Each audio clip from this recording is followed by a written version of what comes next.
নমস্কাৰ খবৰ মহানগৰ ষ্টুডিঅ'ত মৰস্মিতা নগাঁৱত পুনৰ সুদখোৰৰ আতংক সুদলৈ ধন দি নিৰ্যাতন চলোৱাৰ অভিযোগ ইমৰান হুছেইন ওৰফে ইৰানৰ বিৰুদ্ধে নিৰ্যাতন চলোৱাৰ অভিযোগ 15% সুদত দিছিল 5,52,000 টকা ইমৰান হুছেইনৰ বিৰুদ্ধে নগাঁও থানাত অভিযোগনামা দাখিল হৈছে সামগুৰিৰ কাজী মছজিদ নামৰ এজন লোকে দাখিল কৰিছে অভিযোগ কাজীৰ 12 লাখ টকীয়া মহিন্দ্ৰা এক সিওভি বাহনো কাঢ়ি নিয়াৰ অভিযোগ উঠিছে বাতৰি সংগ্ৰহৰ বাবে যোৱা সাংবাদিককো আক্ৰমণৰ চেষ্টা ইৰাণ আৰু গুণ্ডা বাহিনীৰ ইতিমধ্যে ইমৰান হুছেইন ওৰফে ইৰাণক সোধা পোছাৰ বাবে থানালৈ আনিছে নগাঁও আৰক্ষীয়ে নগাঁৱৰ খ্ৰীষ্টান পট্টিৰ ইৰাণৰ ঘৰৰ পৰা উদ্ধাৰ কাজীৰ বাহনখন পূৰ্বেও ইৰাণৰ বিৰুদ্ধে আছিল সুদত ধন দিয়াৰ অভিযোগ সুদলৈ ধন দিয়াৰ অভিযোগত পূৰ্বৰ আৰক্ষী অধীক্ষক আনন্দ মিশ্ৰই গ্ৰেপ্তাৰ কৰি জেললৈ প্ৰেৰণ কৰিছিল ইৰাণক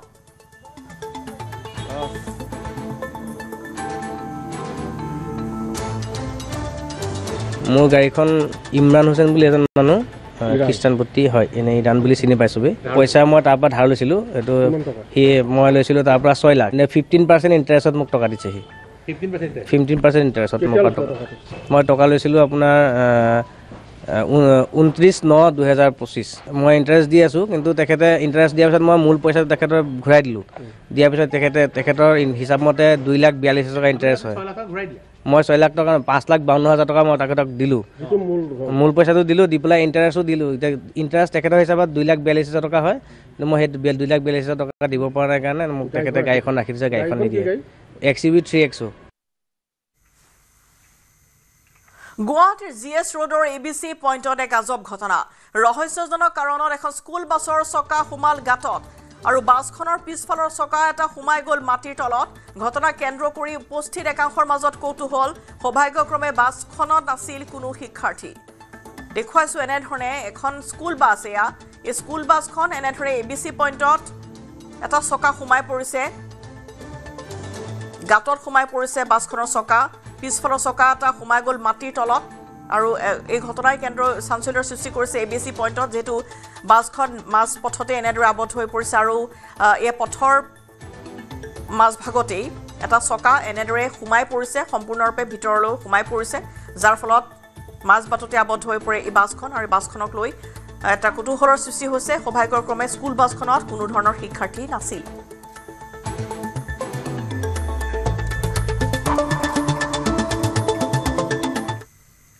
সোমবাৰে গুৱাহাটীত অনুষ্ঠিত হ'ল বিখ্যাত আমেৰিকাৰ পপষ্টাৰ পোষ্ট মেলনৰ সংগীতানুষ্ঠান সংগীতৰ মায়াজালেৰে নিশা ৰঙীন হৈ পৰিল গুৱাহাটীৰ খানাপাৰা হাজাৰ হাজাৰ দৰ্শকৰ আগত পপষ্টাৰ পোষ্ট মেলনে গালে ইটোৰ পিছত সিটোকৈ জনপ্ৰিয় গীত স্বভাৱসুলভ ভাৱেৰে মঞ্চত প্ৰৱেশ কৰি দৰ্শকক অভিবাদন জনায় পোষ্ট মেলনে মঞ্চত প্ৰৱেশৰ সময়ছোৱাত পোষ্ট মেলনৰ মুখত দেখা গ'ল চিগাৰেট প্ৰায় সংগীতানুষ্ঠানত কৰাৰ দৰে গুৱাহাটীতো দেখা গ'ল পোষ্ট মেলনৰ এক অন্য ৰূপ মঞ্চত অশ্লীল শব্দৰে বাৰ্তালাপ কৰা দেখা গ'ল পোষ্ট মেলনক অৱশ্যে পোষ্ট মেলনৰ এই আচৰণ আজিৰ নহয় প্ৰায়বোৰ অনুষ্ঠানতেই দৰ্শকলৈ ধুই পেলাই দিয়া অশ্লীল শব্দৰে সম্বোধন কৰা দেখিবলৈ পোৱা যায় পোষ্ট মেলনক আমেৰিকান পপষ্টাৰ পোষ্ট মেলনৰ অনুষ্ঠান চাবলৈ দেশ বিদেশৰ পৰাও গুৱাহাটীলৈ আহিল বহু লোক কেৱল ভাৰতবৰ্ষই নহয় ফ্ৰান্স ব্ৰিটেইন জাৰ্মানীকে ধৰি বিদেশৰ বহুকেইখন দেশৰ পৰা অনুষ্ঠান চাবলৈ আহিল অনুৰাগী পোষ্ট মেলনৰ দৰে একাংশই অসমীয়া সমাজৰ বাবে অমাৰ্জিত সাজ পোছাক পৰিধান কৰি অনুষ্ঠান চাবলৈ আহিল খানাপাৰালৈ দৰ্শকৰ বাবে খানাপাৰা ফিল্ডতে আছিল বহুকেইখন বাৰৰ সুবিধাও অনুষ্ঠানৰ পাছত ছ'চিয়েল মিডিয়া ভৰি পৰিছেহি পোষ্ট মেলনৰ সোমবাৰৰ অনুষ্ঠানৰ ভিডিঅ'ৰে জনপ্ৰিয় পপষ্টাৰ পোষ্ট মেলনৰ এয়া আছিল ভাৰতৰ দ্বিতীয়টো অনুষ্ঠান ইয়াৰ পূৰ্বে 2022 চনত মুম্বাইত অনুষ্ঠিত হৈছিল পোষ্ট মেলনৰ সংগীতানুষ্ঠান ৰাজ্যৰ সাংস্কৃতিক পৰ্যটন ক্ষেত্ৰখনৰ বাবে ইতিহাস সৃষ্টি কৰি পোষ্ট মেলনে পৰিৱেশন কৰিলে সংগীতানুষ্ঠান উল্লেখ্য যে সংগীতানুষ্ঠানৰ মাজতে কিংবদন্তি শিল্পী জুবিন গাৰ্গৰ ঘৰলৈ আহিছোঁ বুলিও মন্তব্য কৰিলে পোষ্ট মেলনে অনুষ্ঠান সামৰি ওলাই অহাৰ সময়ছোৱাতে ঘটি গ'ল এটা অথন্তৰ মঞ্চৰ পৰা নামি যাওঁতে পিছলি পৰিল পোষ্ট মেলন সামাজিক মাধ্যমত এইটো ভিডিঅ' বহু ভাইৰেল হৈ পৰা দেখিবলৈ পোৱা গৈছে অৱশ্যে লগে লগে পৰিস্থিতি চম্ভালি লয় পোষ্ট মেলনে উপস্থিত দৰ্শকসকলৰ সৈতে পৰাৰ পৰা উঠি বাৰ্তালাপতো মিলিত হোৱা দেখা গ'ল পপষ্টাৰগৰাকী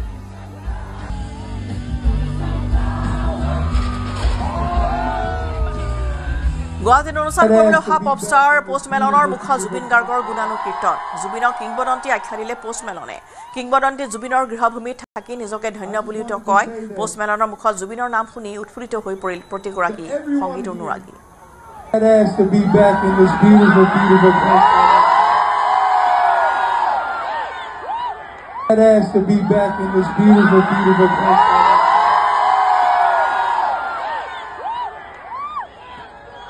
I just wanted to say that to everyone here, thank you so very much for coming out and sharing this evening. We got beautiful weather, we got beautiful people. Let's fucking rock and roll.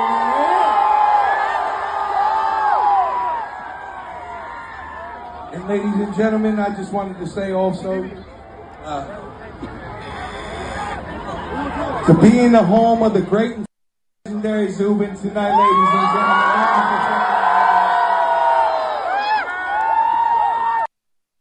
পৰিধান কৰিছিল India লিখা এটা T-shirt পোষ্টমেলনৰ টি-শাৰ্টটো Taj Mahal এটা হাতী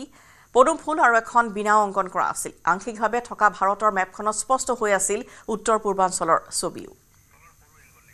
আৰু পোষ্টমেলনৰ অনুষ্ঠানক লৈ মুখ্যমন্ত্ৰী ডক্টৰ হিমন্ত বিশ্ব শৰ্মাই প্ৰতিক্ৰিয়া ব্যক্ত কৰিছে পোষ্টমেলনৰ প্ৰগ্ৰামটো বহুত মানুহে বিৰোধিতা কৰিছিল কিন্তু হাজাৰ হাজাৰ মানুহে চালে বিদেশৰ পৰা মানুহে অসমত প্ৰথমবাৰৰ বাবে আমেৰিকা লণ্ডন ইউৰোপ ফ্ৰান্স তাৰ পৰা মানুহে আহি গুৱাহাটীত উপস্থিত হৈছে এইটো আমাৰ অসমৰ বাবে এটা গৌৰৱৰ দিন যে আমি এটা ইণ্টাৰনেশ্যনেল ডেষ্টিনেশ্যনত পৰিণত হৈছোঁ আৰু বহুত টুৰিষ্ট আহিছে তেওঁলোকো এদিনতে ঘূৰি নাযায় অহা 4-5 দিন তেওঁলোক অসমতে থাকিব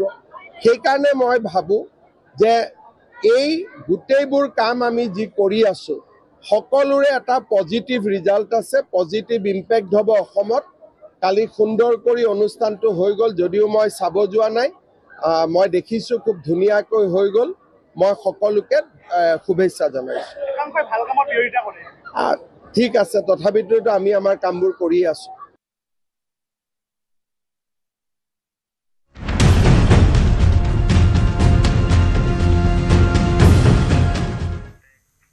সপ্তম দিনাও ইণ্ডিগো বিমান বাতিল হৈছে সমগ্ৰ দেশতে 650খন বিমানৰ উৰণ হ'ল বাতিল দিল্লী বিমানবন্দৰত 152খন বিমানৰ উৰণ হ'ল বাতিল হায়দৰাবাদত 58খন বিমানৰ উৰণ বাতিল হৈছে আহমেদাবাদত বাতিল হৈছে 30খনকৈ বিমানৰ উৰণ বেংগালুৰুত 63খন বিমানৰ উৰণ বাতিল হৈছে আৰু ইণ্ডিগোৰ সিইও লৈ ডিজিসিএ সমন জাৰি কৰিছে ইণ্ডিগো বিমানৰ বাতিলক লৈ কঠোৰ হৈ পৰিছে চৰকাৰ ডিজিসিএ 5% কৰ্তন কৰিছে ইণ্ডিগোৰ বিমান সেৱা সেই অনুসৰি ইণ্ডিগোৰ প্ৰতিদিনে চলাচল কৰা 2300 বিমানৰ 115খন বিমান এতিয়াৰ পৰা কৰ্তন হ'ব ইণ্ডিগো এয়াৰলাইন্সক জনোৱা হৈছে ডিজিসিএৰ সিদ্ধান্ত অনাগত দিনত ইণ্ডিগোৰ আৰু 5% বিমান কৰ্তন হ'ব বুলিও অসামৰিক বিমান সেৱা সঞ্চালকালয় তথা ডিজিসিএ প্ৰকাশ কৰিছে ইণ্ডিগোৰ বিমানৰ সূচী অনুসৰি চলাচলৰ নিশ্চিতিৰ বাবে ডিজিসিএ এই সিদ্ধান্ত গ্ৰহণ কৰিছে ডিজিসিএৰ সমনৰ উত্তৰ দি ইণ্ডিগো বিমান বাতিলৰ কাৰণ হিচাপে ইণ্ডিগো কৰ্তৃপক্ষই 5টা কাৰণ দেখুৱাইছে ইণ্ডিগোই দেখুওৱা কাৰণ কেইটা হ'ল সামান্য প্ৰযুক্তিগত বিসংগতি শীতকালীন বিমান চালনাৰ সূচী সলনি প্ৰতিকূল বতৰ আকাশী পথৰ জট নতুন FDTL নীতি পালনৰ প্ৰত্যাহ্বান উল্লেখ কৰিব পাৰি যে ইণ্ডিগোৰ বাবে গৰম কালত প্ৰতি সপ্তাহত 158খন ঘৰুৱা বিমান চলাচলৰ অনুমোদন আছে 26 অক্টোবৰত আৰম্ভ হৈছে বিমানৰ শীতকালীন সূচী শীতকালত বিমানৰ চলাচলৰ অনুমোদন জহকালতকৈ 6% অধিক হয় শীতকালত প্ৰতি সপ্তাহত ইণ্ডিগোৰ 1514খন ঘৰুৱা বিমান চলাচল হয় 1 নৱেম্বৰৰ পৰা বিমান চালনাৰ নতুন সময় সীমা নীতি বলবৎ হৈছে ইণ্ডিগোৰ বাবে নতুন নিয়ম আৰু অধিক বিমানৰ চলাচলৰ সূচী একেলগে বুজা হৈ পৰে সেই বুজাৰ বাবে নৱেম্বৰত কম সংখ্যক বিমান বাতিল হৈছিল যদিও শেহতীয়াকৈ ইণ্ডিগোৰ বিমান বাতিল দেশৰ বাবে ডাঙৰ সমস্যা হৈ পৰিছে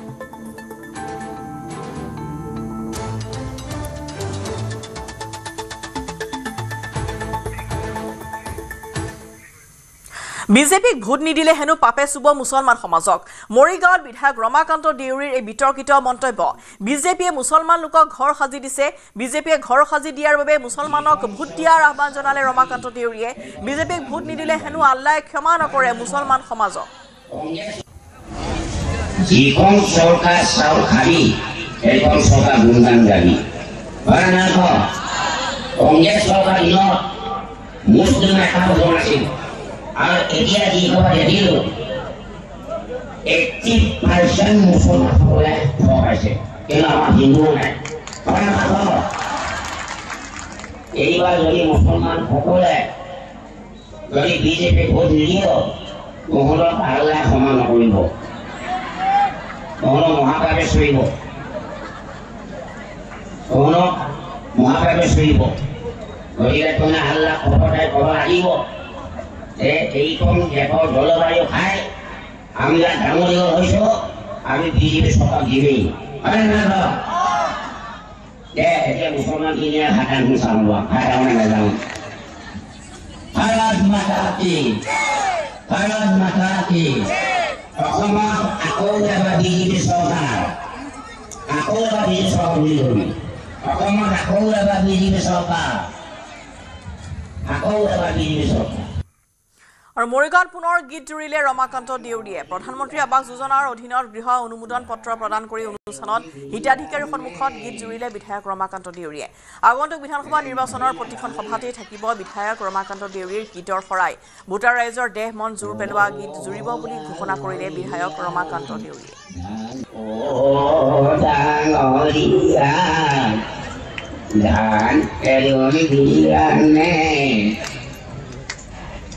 Bahina bangan.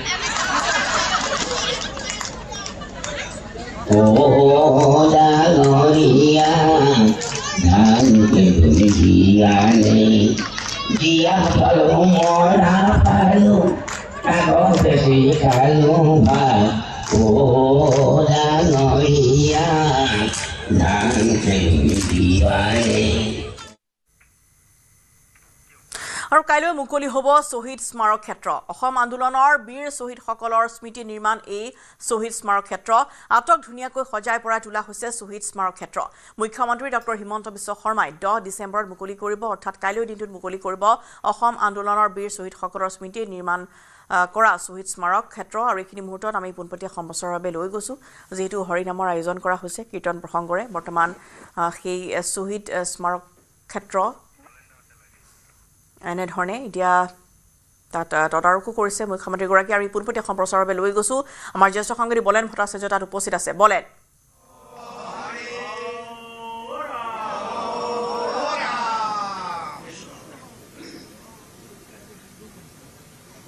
ভাগৱত পাঠ দিহানামৰ আয়োজন কৰা হৈছে আজি শহীদ স্মাৰক ক্ষেত্ৰত বন্তি প্ৰজ্বলন নাগাৰা নাম ভাগৱত পাঠ আৰু দিহানামৰ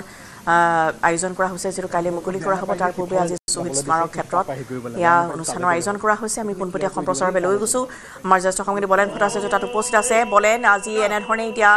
ভাগৱত পাঠ দিহানামৰ আয়োজন কৰা হৈছে শহীদ স্মাৰক ক্ষেত্ৰত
ভাগৱত তাৎপৰ্য দুলৰী ফুকনি জ্যোতি ভূত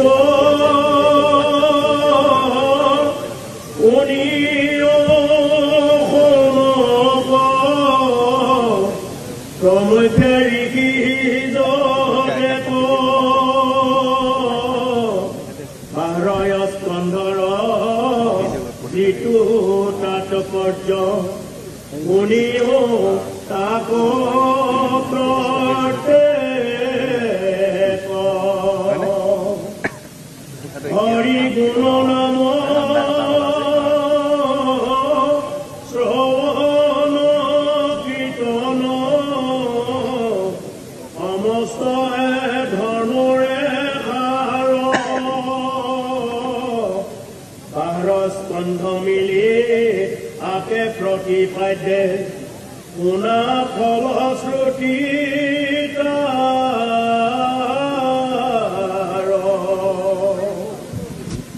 পৰে বা পিছলে যদি বা সোধায়ে কৃষ্ণয়ে পীড়িত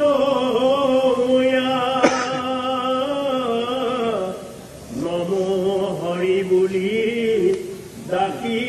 উচ্চ কৰি মাধৱৰ নাম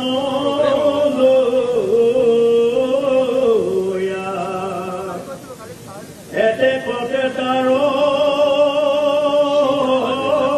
যতে পাতে অনেক কোটি জন্মৰ তাতে লাগে জুই উৰি ভস্ম হুই হুয়ে শুদ্ধ হয় নৰ যিটো জনে কৰে কৃষ্ণৰ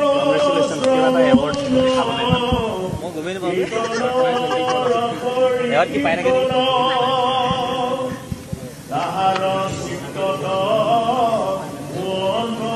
প্ৰৱেশ ভগৱন্ত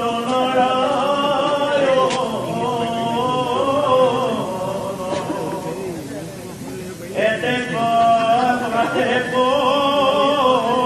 পলাই তাৰ যেন সূৰ্যৰয়াবে আন্ধাৰ প্ৰচণ্ড বতাহে যেন উৰুৱাৱে অনথাকে মেঘ সঞ্চাৰ হৰি কীৰ্তনেকে জানা মহাবল সমস্তৰে হৰে পাপ তাত ব্যক্তিৰেকে আন যত কথা আমাৰ হৰি কীৰ্তনেকে জানা মহাবল সমস্তৰে হৰে পাপ তাত ব্যক্তিৰেকে আন যত কথা সমস্তে মিছা প্ৰলাপ যিটো বাক্য হয় কৃষ্ণক নকহে নকৰে নাম প্ৰখ্যাত মিছা সেহি বাক্য সেহিটো অসতি অসন্তৰ কথা যত সেহি মহাসত্য সেহিকে মংগল সেহি মহাপুণ্যচয় কৰে যিটো বাক্য ঈশ্বৰ কৃষ্ণৰ শুনা নাময় অভ্যুদয় সেই মহাৰম্য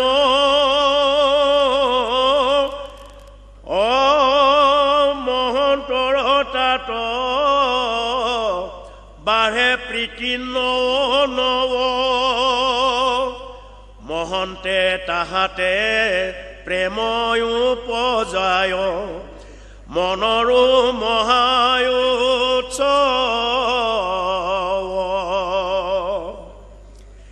সেহিকে হৰিক বঢ়াৱে সেহি সুখয় শোক সাগৰ উত্তম শ্লোকৰ গুণ যশ গাৱে যিটো বাক্য নিৰন্তৰ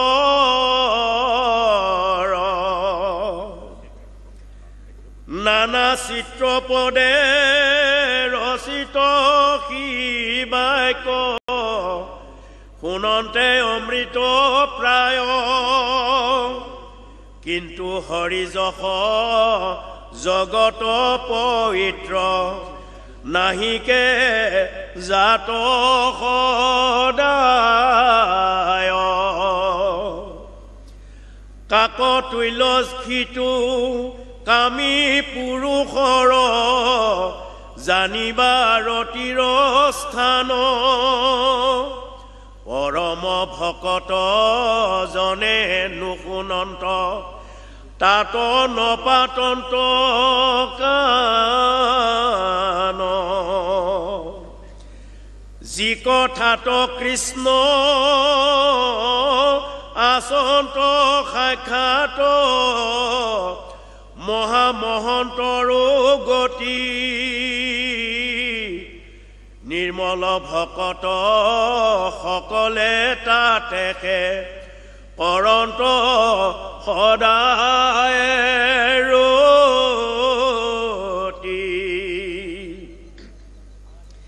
সেই মহাবাক্যে লোকসমূহৰ পাতেক কৰে বিঘাত কেশৱ ৰজসে অংকিত যি নাম আৰু ইয়া আছিল শ্বহীদ স্মাৰক ক্ষেত্ৰৰ পৰা পোনপটীয়া সম্প্ৰচাৰ পৰৱৰ্তী খবৰ কটন বিশ্ববিদ্যালয়ৰ চতুৰ্থ সমাৱৰ্তনত প্ৰাণৰ শিল্পী জুবিন গাৰ্গলৈ বিশেষ সন্মান শ্ৰীমন্ত শংকৰদেৱ কলাক্ষেত্ৰৰ আন্তৰ্জাতিক প্ৰেক্ষাগৃহত অনুষ্ঠিত সমাৱৰ্তনত জুবিন গাৰ্গলৈ মৰণোত্তৰভাৱে ডিলিট সন্মান প্ৰদান কৰা হয় ৰাজ্যপাল তথা কটন বিশ্ববিদ্যালয়ৰ আচাৰ্য লক্ষ্মণ প্ৰসাদ আচাৰ্যই সভাপতিত্ব কৰে সমাৱৰ্তন এই সমাৱৰ্তন অনুষ্ঠানতে জুবিন গাৰ্গলৈ মৰণোত্তৰভাৱে প্ৰদান কৰা হয় ডিলিট সন্মান জুবিন গাৰ্গৰ হৈ ভগ্নী পামী বৰঠাকুৰে গ্ৰহণ কৰে এই সন্মান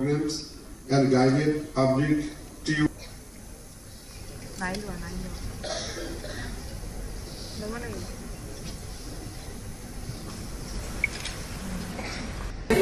এইটো একাডেমিক সন্মান বহুত ডাঙৰ সন্মান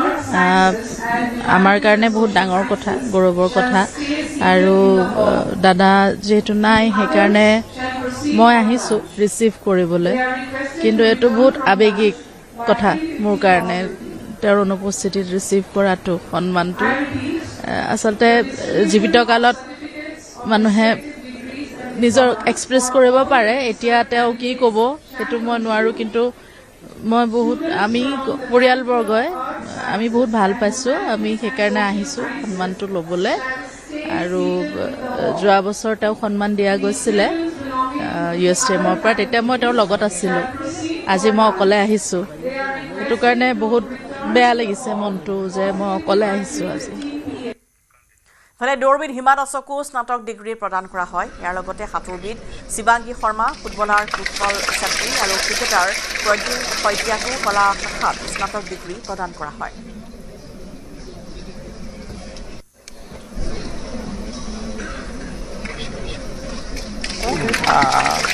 মাজতে মনতে থিয়াং কৰিলোঁ যে ডিগ্ৰীটো কমপ্লিট কৰি লওঁ বুলি পেলাই তো আৰু সেইমতেদি স্পৰ্টছ কোটাত এটা উলিয়াইছিলে কটন কলেজৰ ফালৰ পৰা আমাক ফ্লেক্সিবিলিটি এটাৰ ছাবজেক্ট দিছিলে BA স্পৰ্টছ বুলি কেনে চ' সৰ্বশেষত গ'লে আজি পালোঁ ডিগ্ৰীটো ভাল লাগিছে একাডেমিক লাইনতো অকণমান আগুৱাই লৈ গ'লোঁ আজি জুবিনদাৰ মৰমৰ হিমা দাসে এটা সন্মান পাইছে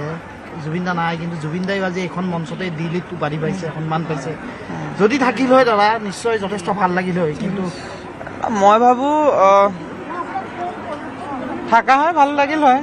আৰু থাকাৰ টাইমত হ'লে বেছি ভাল পালোঁ হয় তথাপিও যি নহওক তেওঁ মোৰ মাজত সদায় আছে আৰু মই এইখিনিতে কৈ দিওঁ এইটো সন্মান নহয় এইটো মোৰ কষ্ট আৰু মোৰ শিক্ষাগুৰুসকলৰ কষ্টৰ কাৰণে আজি এইখন পাইছোঁ গতিকে ভাল লাগিছে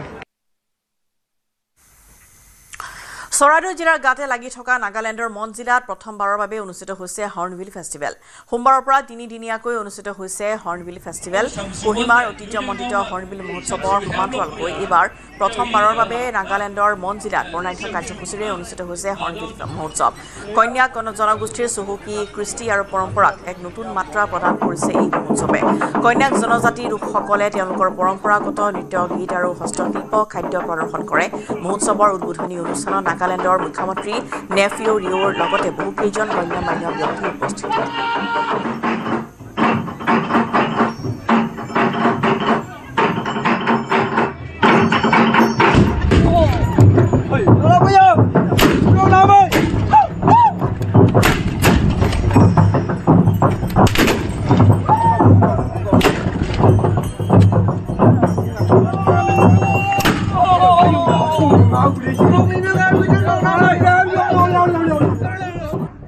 মন জিলাৰ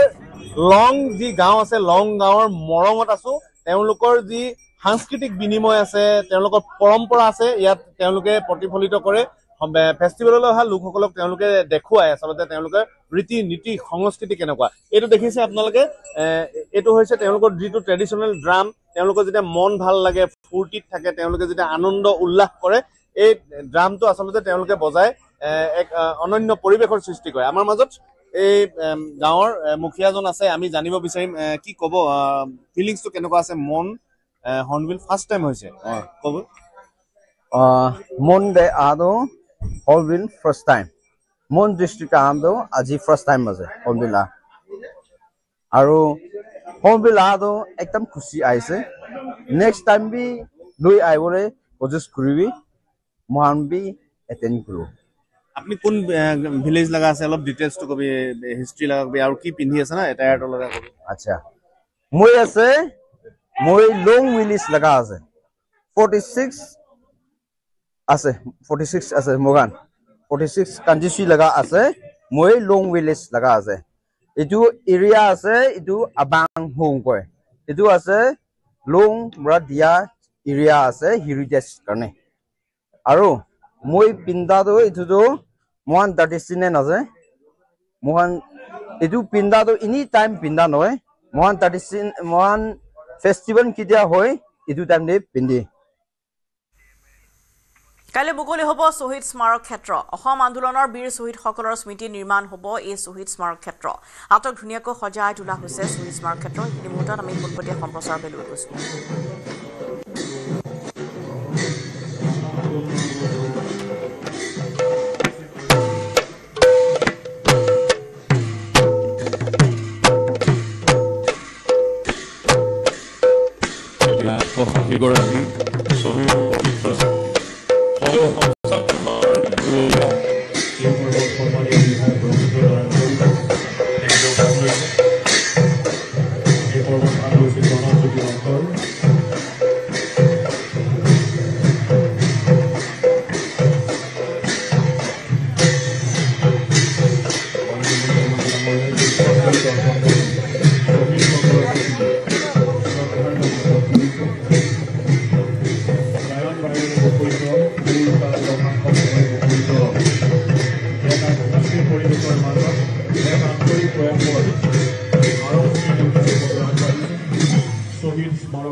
শ্বহীদৰ প্ৰতি আমি সকলোৱে জনাইছো শ্ৰদ্ধাঞ্জলি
প্ৰণৱজ্যোতি লহকৰ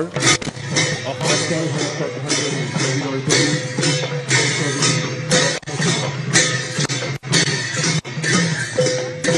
প্ৰতি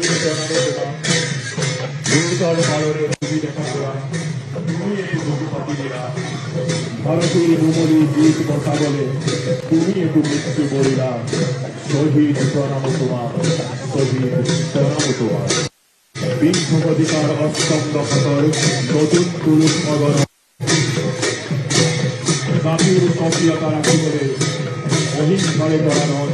তুমি এটি দানৱীয় শক্তিত কিছু যুক্তিৰ মৰ্ম শিকালা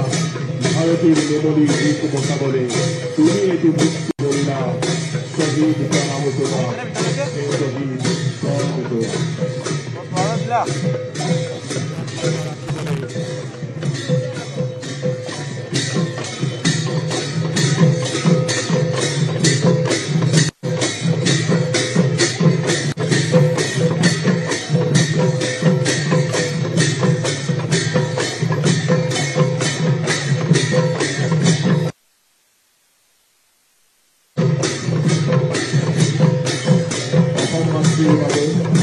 নিজৰ জীৱনটো বিচ্ছেদ জ্ঞান কৰি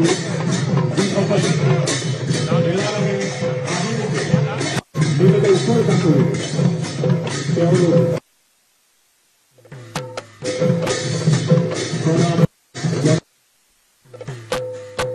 অসম মাতৃৰ বাবে জ্ঞান কৰি যিসকলে হেলাৰে হাঁহিমুখে নিজকে উৎসৰ্গা কৰিলে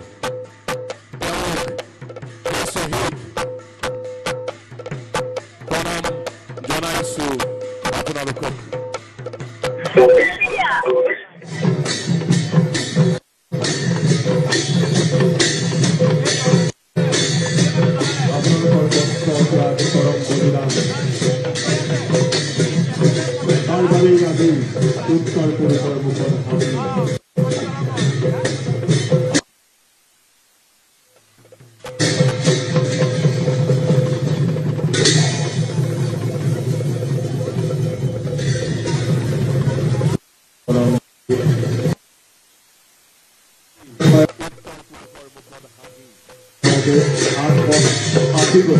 মন্ত্ৰী প্ৰজ্বলন কৰা হৈছে সদন ছাত্ৰ সন্থাৰ মুখ্য উপদেষ্টা ভট্টাচাৰ্য সভাপতি উৎপল শৰ্মা সাধাৰণ সম্পাদক সমীৰণ ফুকন সন্মানীয় বিধায়ক ৰবীন্দ্ৰনাথ কলিতা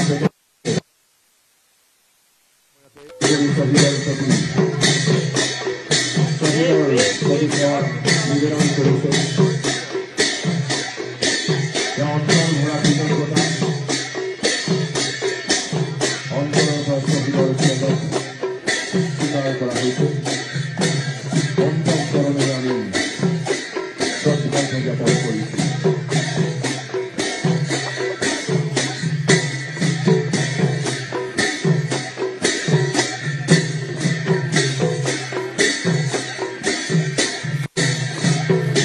সংকল্প কৰা ক্ষেত্ৰ সমাজৰ উদ্যোগত গায়ন বায়নৰ শিল্পীসকলে গায়ন বায়ন পৰিৱেশন কৰিছে ধনীৰ সৈতে সীমান্ত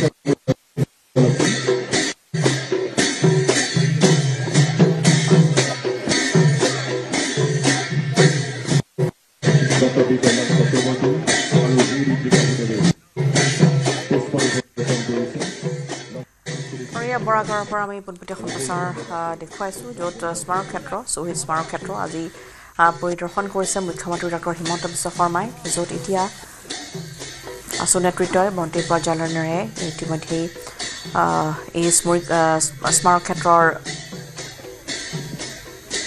এই অনুষ্ঠান উদ্বোধন কৰে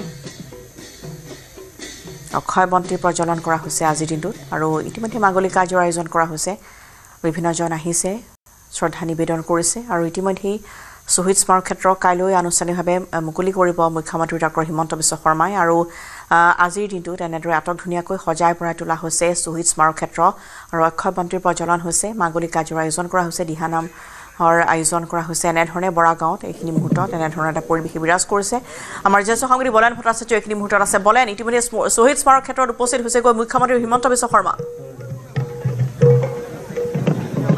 নিশ্চয়কৈ ইতিমধ্যে মুখ্যমন্ত্ৰী হিমন্ত বিশ্ব শৰ্মাই তেখেতে উপস্থিত হৈ দেখিবলৈ পোৱা গ'ল ভাগৱত পাঠৰ অনুষ্ঠানত অংশগ্ৰহণৰ পিছতে ঠিক তাৰ পিছতে দেখিবলৈ পোৱা গ'ল যি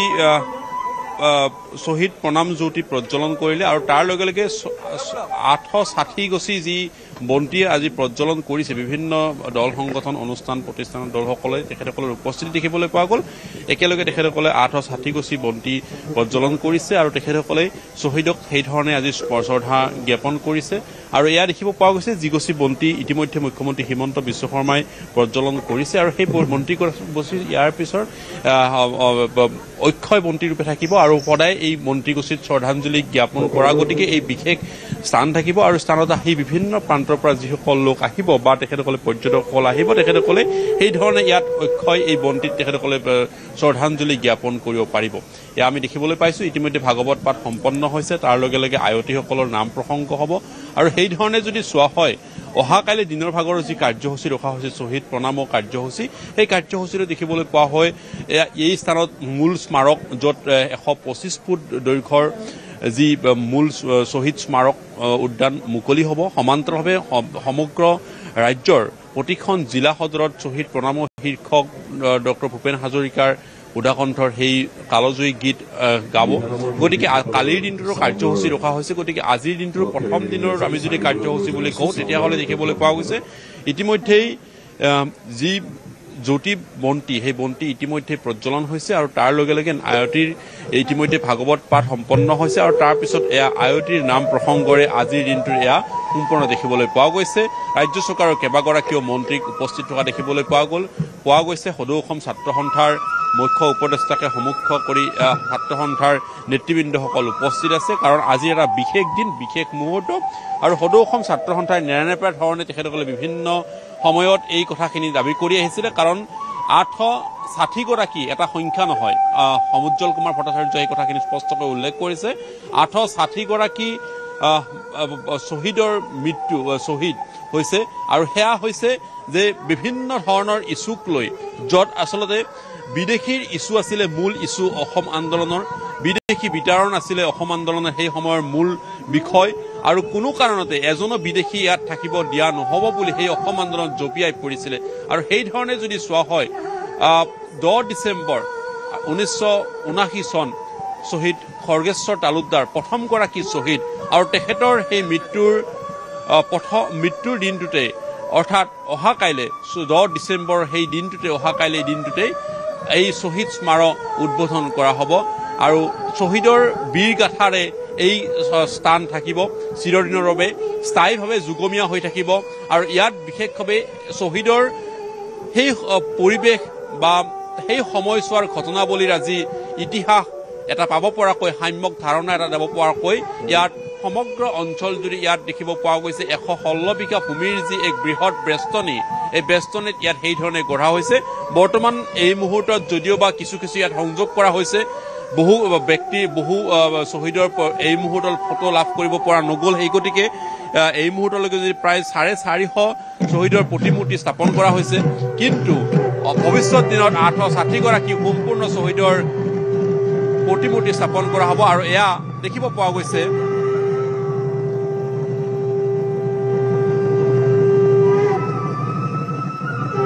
বন্তি প্ৰজ্বলনৰ পিছতে এৰিয়া আয়তীৰ নাম প্ৰসংগৰে এৰিয়া উজ্বলি উঠিব পুনৰবাৰ আমি অনুষ্ঠান ভাগলৈ লৈ গৈছোঁ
দাস আৰু সংগীসকলক ধন্যবাদ জনাইছোঁ তেওঁলোকে দিহানাম পৰিৱেশন কৰিলে আৰু আছিল শহীদ স্মাৰক ক্ষেত্ৰৰ পৰা পোনপটীয়া সম্প্ৰচাৰ পৰৱৰ্তী খবৰ গোৱাত অগ্নিকাণ্ডত মৃত্যু হোৱা যুৱকৰ মৃতদেহ স্বগৃহত নৈশ ক্লাবৰ অগ্নিকাণ্ডত মৃত্যু হোৱা কাছাৰৰ মনজিত মালৰ মৃতদেহ স্বগৃহত উপস্থিত হোৱাৰ পিছতেই বৈছে শোকৰ বন্যা কাছাৰৰ শিলকুৰিৰ ধৰ্মখাল বাগানৰ বাসিন্দা আছিল মনোজিত মৃতদেহ ঘৰ পোৱাৰ লগে লগে শোকাকুল পৰিৱেশৰ সৃষ্টি হয় পৰিয়ালটোৰ একমাত্ৰ উপাৰ্জনকাৰী আছিল মনোজিত কাছাৰ জিলা আৰক্ষী অধীক্ষক পাৰ্থ প্ৰতিম দাস উপস্থিত থাকি শোকসন্তপ্ত পৰিয়ালটোক মৃতদেহ চমজাই দিয়ে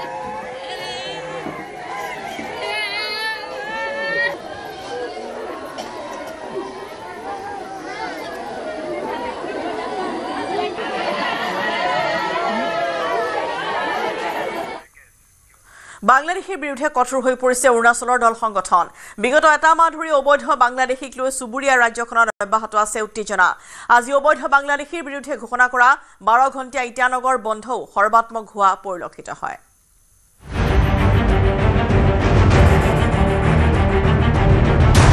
অবৈধ বাংলাদেশীৰ বিৰুদ্ধে কঠোৰ অৰুণাচলৰ দল সংগঠন ইটানগৰত মছজিদ মাদ্ৰাছা নিৰ্মাণৰ তীব্ৰ বিৰোধিতা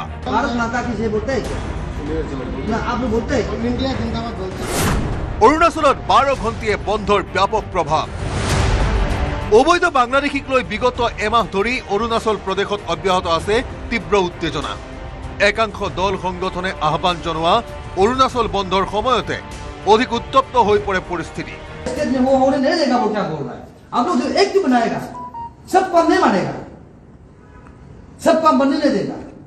मेरा डिटेल चारों से डिटेल बनने नहीं देगा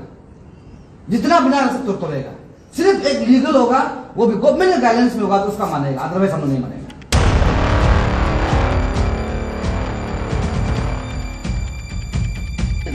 उसके लिए एक पंजा का नाम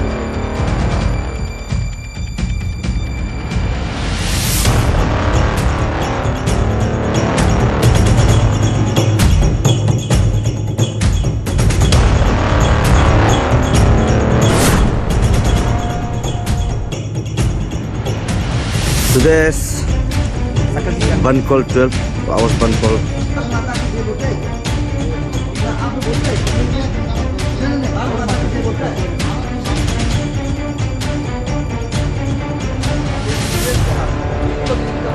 हाँ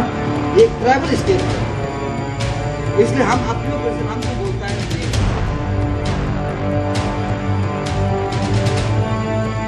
हमारा यहाँ में इलीगल मस्जिद नहीं होना चाहिए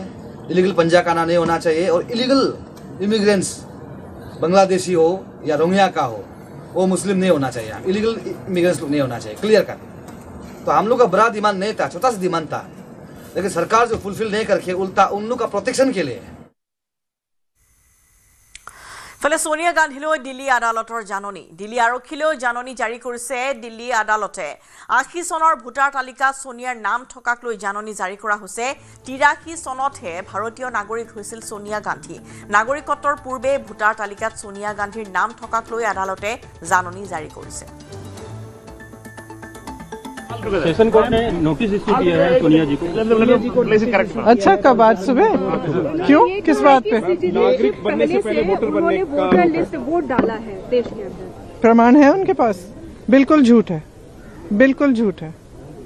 उन्होंने वोट तब डाला जब वो सिटीजन बनी प्रमाण दिखाएं ये झूठ क्यों बोल रहे हैं लोग आखिर क्यों पता नहीं क्यों उनके पीछे पड़े हुए हैं वो बेचारी 80 साल की होने वाली है पूरी उम्र उन्होंने देश की सेवा की है तो मतलब इस उम्र में तो छोड़ देना चाहिए আৰু ইয়াৰ লগতে খবৰ মহানগৰৰ পৰা বিদায় লৈছো নমস্কাৰ এইটো মাইথান ষ্টিল নহয় ওচৰ চুবুৰীয়াসকলে লগাইছে ষ্ট্ৰং মানে মাইথান ষ্টিল